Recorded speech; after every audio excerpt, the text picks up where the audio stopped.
This is the Exalted One, and today we're going to talk a little bit about min-max farming the Swamp of Sorrows. Now usually I combine zones to maximize the efficiency of the zone and collect a multiple of similar resources, but Swamp of Sorrows is actually big enough and has enough stuff to keep us busy that we can actually just focus on this one zone. What's a min-max farm? Basically, the idea behind min-maxing is looking at each zone and finding out what that zone offers in terms of ores, herbs, rare mobs, potential mob drops, pets, and so on. Basically taking advantage of everything it has to offer and literally trying to minimize your time as well as maximizing your potential profits. I'm going to steer clear of mentioning specific gold amounts because I realize that this varies from server to server and I don't have enough experience with other servers to know whether or not this is a good farm for you.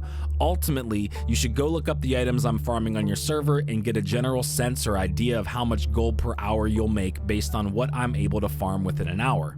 I'm not stopping till we're exalted, sitting up with fucking millions. I ain't halting, I'm quick to pick it up and kill him. I take what he left off and continue to grill him. Electrified, I'm turning up the wattage. I'm a stalker with a machete outside your cottage. Once you're spotted and dotted, you're dropping and rotting. Me and X are just the opposite of Batman and Robin.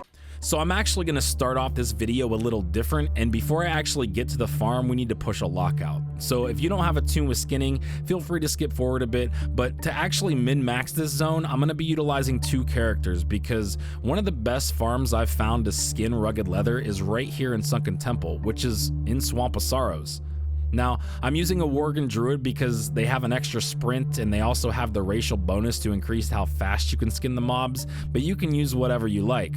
What we're going to be doing is essentially running in, grabbing all the trash dragons from each of the rooms, skinning them, and then resetting the dungeon. Wash, rinse, and repeat until the lockout occurs. And then switch to our urban mining tune and we could pop a Dark Moon Firewater and farm for the hour and then switch back.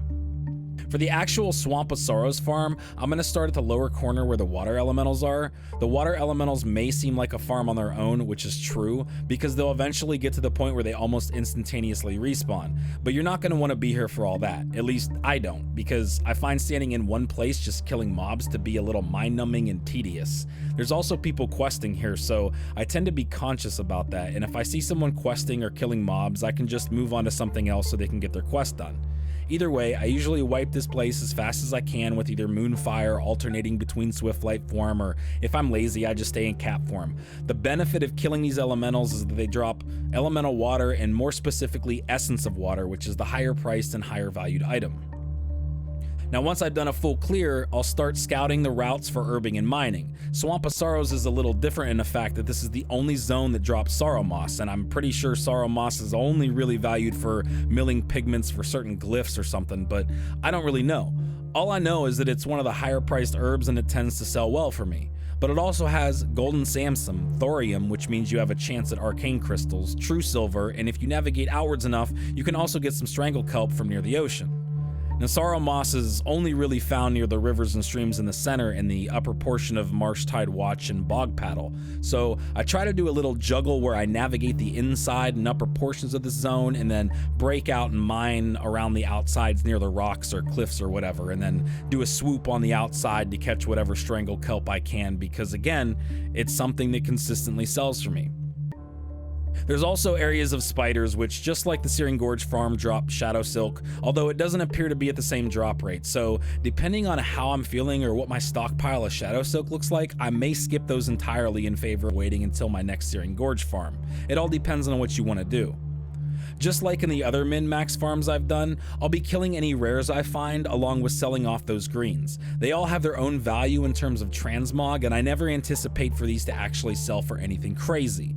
If you've watched my last videos, you know that I have a system for this, which is basically trying to push it at market value, then below market, then above vendor price, and finally I just vendor it.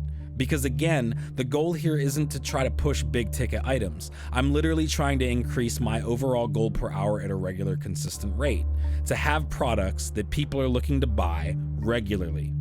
I'm trying to keep these videos as short and concise as possible, so I'm gonna wrap this up here. But if you have any questions, concerns, criticisms, colloquies, feel free to let me know in the comments. Otherwise, I'll see you around next time.